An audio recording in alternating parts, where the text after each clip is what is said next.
public participation. We have quite a few people signed up. Jack Ventura. Hi everyone, thank you for listening to me today. I'm here because I heard that there were anti-LGBTQ plus groups potentially speaking today, so I'd like to combat that with some pro-LGBTQ speaking. So I have a short speech and then I will get out of your hair, so thank you. My name is Jack Ventura. I'm a proud Pawtucket homeowner, a former secretary of the Mayor's Community Board, a voter, a dedicated city volunteer, and a passionate advocate for LGBTQ plus rights. Over the past 3 years, I've had the honor of growing Pawtucket's annual Pride flag raising, amplifying the representation of and voices of LGBTQ plus people in our community. I also serve as the advisor for the Gender Sexuality Alliance at Davies Career and Technical High School in Lincoln, where half of the students come from the Pawtucket School District. But today I speak to you as something even more personal.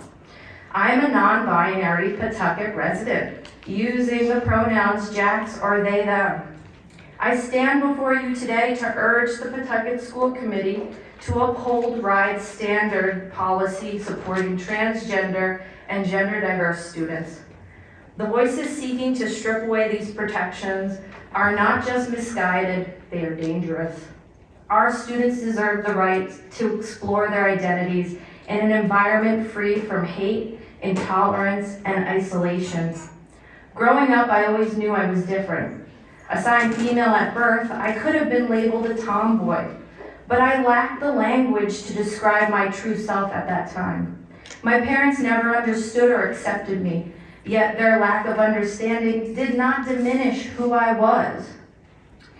It wasn't until June 2015, inspired by other gender diverse public figures, that I found the words gender fluid or gender neutral to describe myself publicly.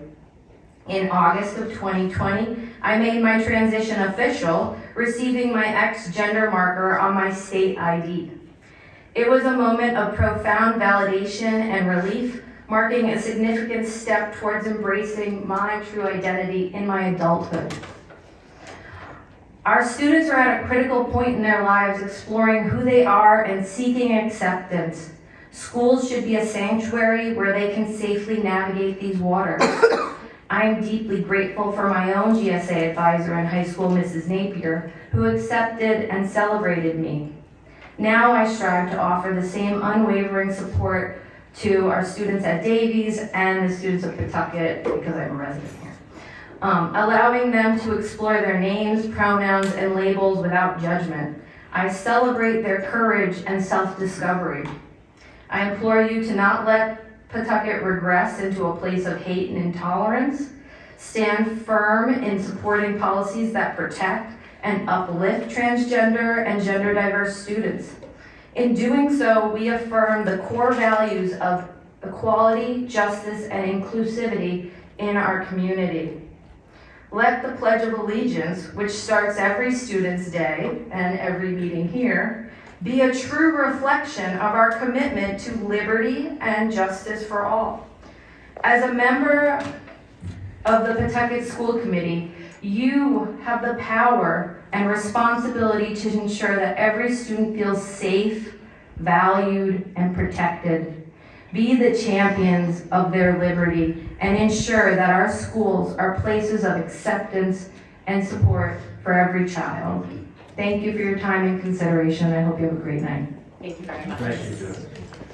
Robert Chiodillo.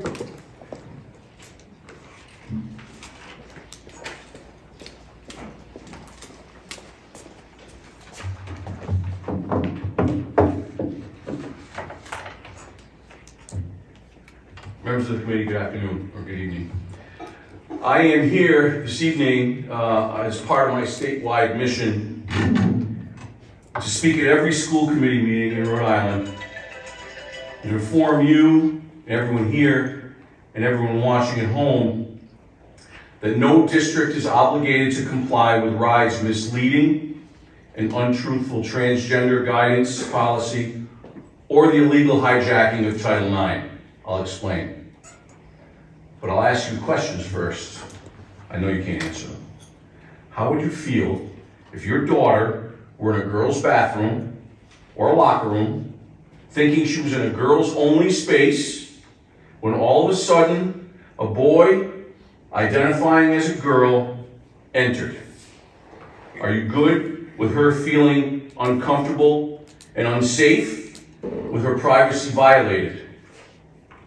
How about if she were an athlete, in, say, track or swimming or field hockey, and a boy who identifies as a girl takes her spot on the team, or injures her, or defeats her? Or if she were paired up with a biological boy on an overnight field trip sponsored by the school? Or if your teachers are made to go against every single thing that they believe in and are forced to call a boy a girl and a girl a boy? And finally, if your school keeps life-altering secrets from you, a parent, regarding your own child, you must be okay with it, because every single one of these things is allowed under your current policy, which RIDE calls law. Angelica Infante Green is lying to you, and you are lying to Pawtucket's families. There is no legal obligation whatsoever to comply with this, but you do anyway. Pawtucket's families know what's best for Pawtucket's kids, not RIDE and not even this committee. You owe Pawtucket parents the truth.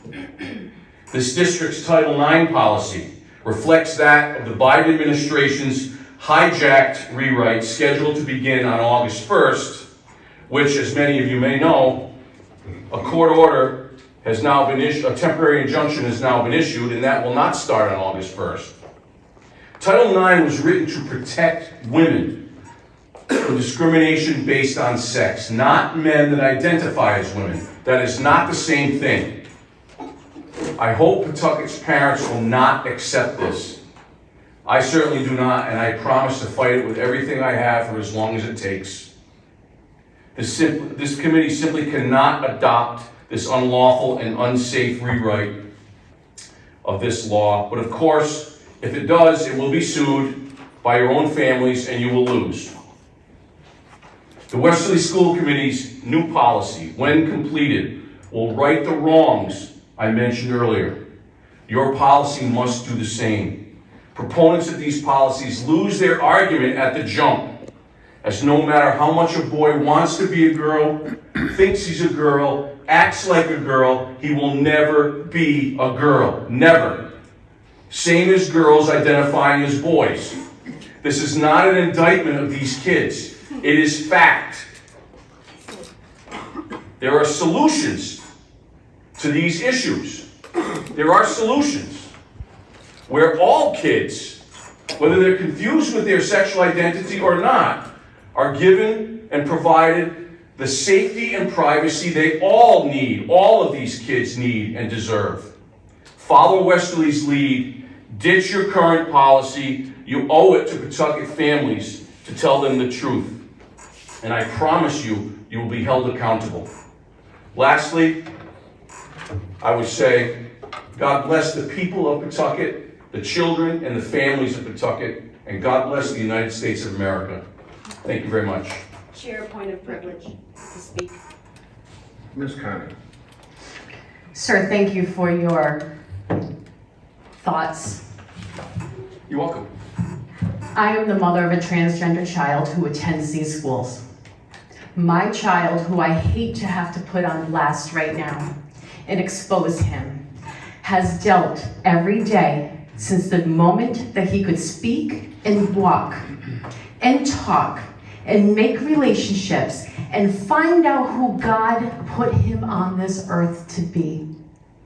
He has worked every day in the face of adults who have shamed him, who have given hate towards a child for figuring out who he is and what his you had Where a was the chance to hate in my speak, speech? sir. You Where's had a chance to speak and I did not interrupt. Where was the hate? I have a point of privilege. You're not really- You say God bless America, God bless my child. I agree.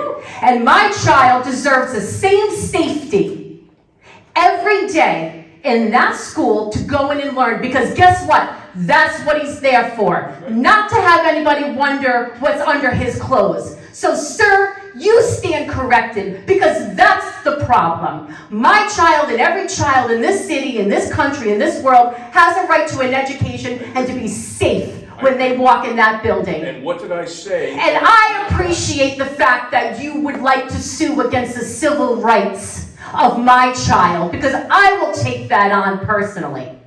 So let's talk about the law, because I also worked for RIDE. I worked as a director of strategic planning Great. for 2 years at the Department of Education You're and next. wrote policy. Please, sir, please come and take my civil rights and my child's civil rights and every single family's civil rights What away did from I them. say? I will tell you now, I will not tolerate hate speech at this committee. Why is it hate speech? Because it disagrees with what you say? Mr. Sherradillo, you had your point I need a in minute. public comment. Ms. Kynes had her rebuttal. We're moving on in public comment. John Clark. I would like to pass, I cannot say more, but I am a pro for RIDE's program and guidelines. Thank you. All right, Justin Cardinal? Cardinal. My name is Justin Cardinale.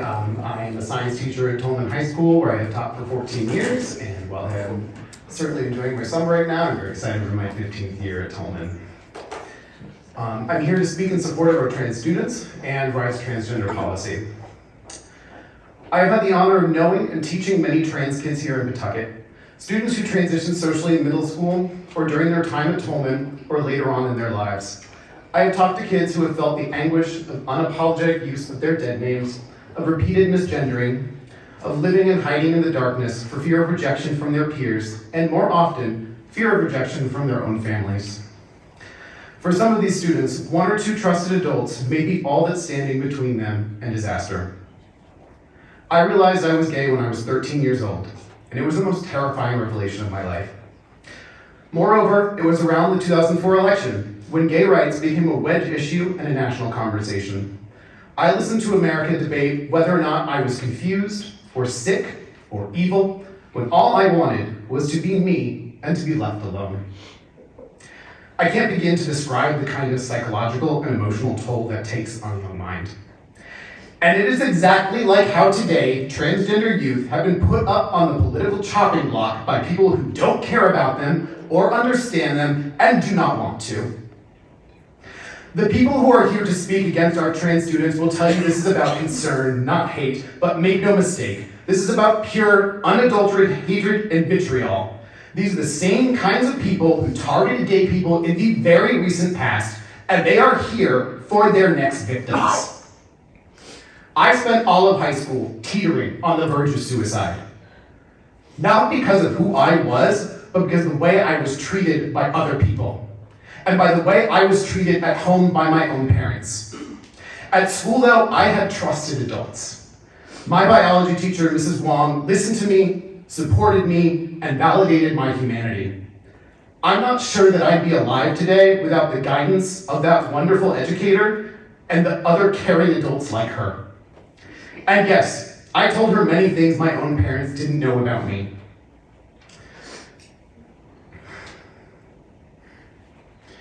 And as long as I was not in danger of harming myself, she kept those things in confidence. Most parents are wonderful people, but we know that some kids aren't safe being their authentic selves at home with their families. Those kids are their own human beings, not their parents' personal property. It is healthy and necessary for kids to have their own lives. The RIDE transgender policy provides many kids an opportunity to live as their true selves and to be treated with respect, even if just for a few hours a day. The RIDE policy was carefully crafted with input from the LGBTQ community. The RIDE policy is based on evidence, best practice, and harm reduction. The RIDE policy is focused on treating children with dignity. The bigots here tonight want teachers to mistreat and misgender our students. The bigots here tonight want trans kids to feel uncomfortable, unprotected, and unsafe wherever they are. The bigots here tonight want to outlaw the kind of compassion that stopped me from killing myself. Let me be very clear. Robert here wants trans kids to disappear from public life, live in misery, or kill themselves. That is what he wants most in this world, and that's why he's touring the state school committees all summer long. He is disturbingly obsessed with our most vulnerable kids. He will deny it up and down, but he is a liar. Do not give a home in Pawtucket to his hate. I urge this school department to stand firm and continue to support RIDE's transgender policy and support and protect our trans kids here in Pawtucket. Thank you very much for your time. I apologize, we have one final speaker, but I cannot make out the name.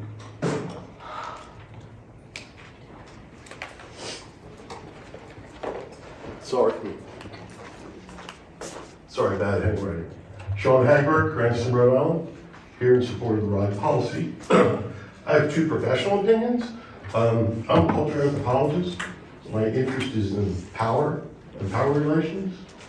And I respect everything that was said by all the supporters here and don't want to diminish any of that. The malevolent forces that we see being played out in this room have been around for virtually ever. And one of the mistakes that's made is we often put those inside of people. But culture doesn't exist inside of people. Culture is between people. And this malevolence will recede, but it will come back. And once we can identify that it's in the interstitial spaces, the places between us, we can really start to scrub it out. My day job is I'm a neuroscientist. I study empathy, the neurobiology of empathy, the real system you have in your bodies that allows your brain to light up when you see somebody else. Your brain will light up if you see somebody in joy or pain, just like their brain does when we do scans of them. So to come from real empathy is what I ask you to do. Understand where the vulnerable person is here and have empathy for them. Thank you. Thank you. All right.